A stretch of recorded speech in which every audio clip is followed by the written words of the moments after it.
Hey everyone, Sarah Brown-Wessling here from the Council of Chief State School Officers National Teacher of the Year program. And I'm excited to introduce Voices from the Classroom, the State Teacher of the Year podcast. CCSSO's National Teacher of the Year program provides a platform for exceptional educators to elevate issues that affect teachers and their students, to expand their leadership roles, and to inform policy and practice. I was named National Teacher of the Year in 2010, and since then, I've been committed to sharing the stories and elevating the voices of State Teachers of the Year. It is my hope that this podcast will give you insight into the incredible work they do. As we are very much aware, the 2020-2021 school year is so different from anything we could have imagined. Not only do the physical classroom environments look different for students, they feel different as educators navigate responding to two radical changes in our society: the COVID-19 pandemic and the heightened awareness of institutionalized racism. Through this first series, My First Lesson of the Year, we hope to capture the true essence of the return to school from an educator's perspective. In these episodes, the 2020 State Teachers of the Year will walk us through the ways they are approaching instruction and maintaining a connection with their students in this new environment.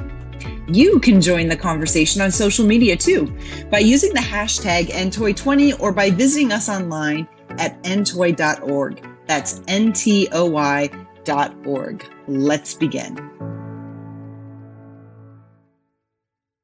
This is Sarah Brown-Wessling. Welcome, Chris Dier, and thank you for joining me for this conversation today about lessons from the classroom as we teach in a pandemic. How are you? I'm doing all right. Yeah, my name is Chris Dier, and I represent Louisiana. I'm the 2020 Louisiana Teacher of the Year, and I teach U.S. history at Ben Franklin High School in New Orleans. Wonderful. And you are completely online right now? Completely virtual. Gotcha. Well, we are really curious. Can you tell us about one of your first lessons of this year?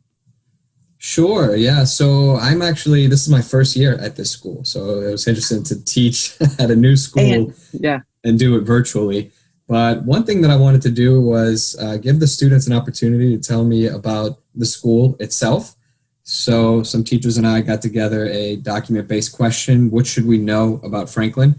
And we got together different documents like Google reviews that people have left and different emails that were sent out. And over the summer, the students collectively wrote a letter calling for more equity within the school and for the school to address racial disparities and lack of teachers of color. And I thought it was really powerful. So I took some snippets of that letter and put it in the DBQ.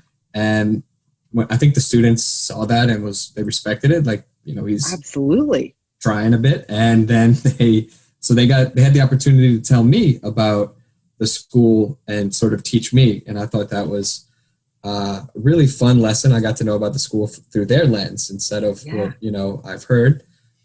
The next lesson that I did, and this is all in collaboration with other teachers, by the way, it's not Wonderful. just, my idea or anything, but I had them listen to a local podcast that discussed the history of New Orleans from the perspective of the indigenous. So before New Orleans was founded by the French, it was called Bulbancha. And so this podcast explored the 300-year anniversary of New Orleans that people were celebrating, but it also highlighted the history of New Orleans before the French and the Spanish came here. And it interviewed multiple people from different nations, from people in the African-American community and their intersection and how that shows in its culture.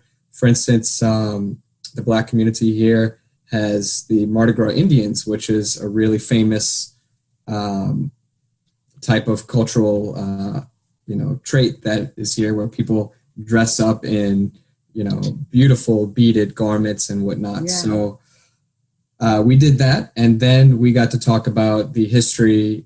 I gave them an opportunity to talk about the history of their name as well, so they can talk to me about what their name is, what it means. And so I got to know about the school and some background about them, but also wanted to let them know that we're going to learn about different histories in here, not just, things in the textbooks, or not just, and I think there was some concern there from the students. So I would say that the first lessons went pretty well, all things considered.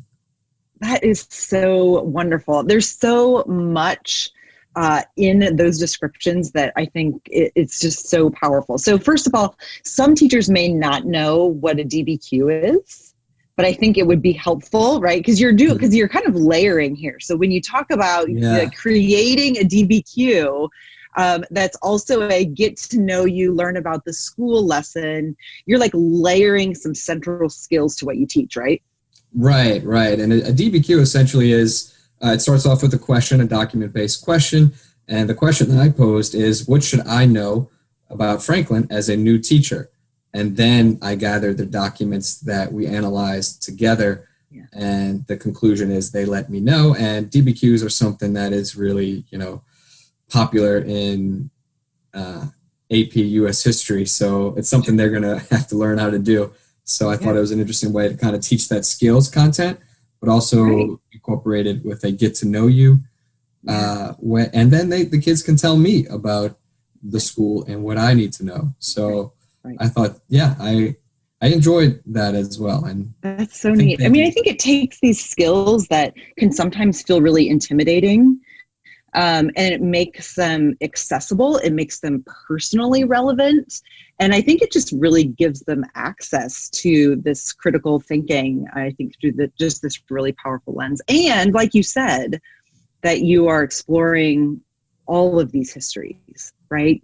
That that's part of the work, is telling the story from different vantage points and telling as much of the stories as we possibly can. Yeah. Right. Yeah. And I wanted to do that really quick. I wanted to let them know that that's what it's going to be about. So your history, we live in New Orleans and rich history here. And why not dissect that from the get-go, from the start? Yeah. So.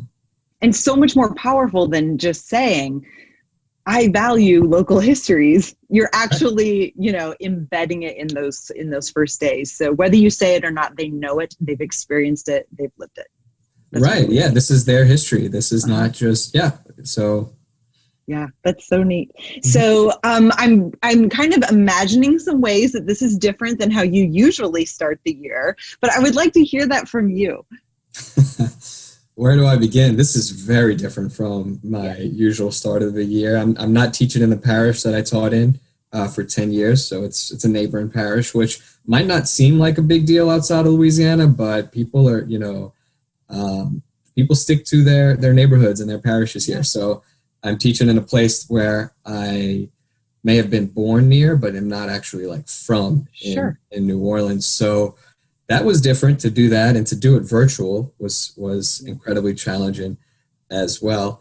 So so teaching virtually and in a new school and a new environment, I think it was incredibly challenging. So these first few days, I couldn't do any collaborative assignments in terms of, getting up and getting to know one another and having that physical face-to-face.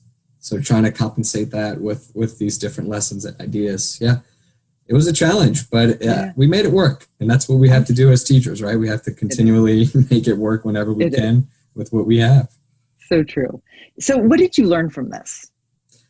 Well, one thing that I learned is that students were eager to be back in some type of classroom setting, virtual or otherwise. So they were excited to see one another. If they knew one another, they were eager to see, what kind of teacher I was going to be and who I was going to be. So I learned that. I also learned that they are interested in learning about histories that are not, just centered on whiteness or colonization and whatnot. So, and that's what they wrote about in their letter. So that's something that I realized was very clear from the start. And I also learned that, virtual teaching is hard. I learned that from the start. Yeah. It's not easy to replicate what happens in the classroom over the computer screen. And I think all teachers know that. But I also learned that it is doable, that it can be done with the right tools, the right guidance, and the right mindset. So, I would say that I learned a lot about my students. I think they got to know me a bit. And I learned just the challenges of virtual learning, but also the successes of virtual learning. Yeah. Well, it takes patience for sure. It does. And it moves at a different pace.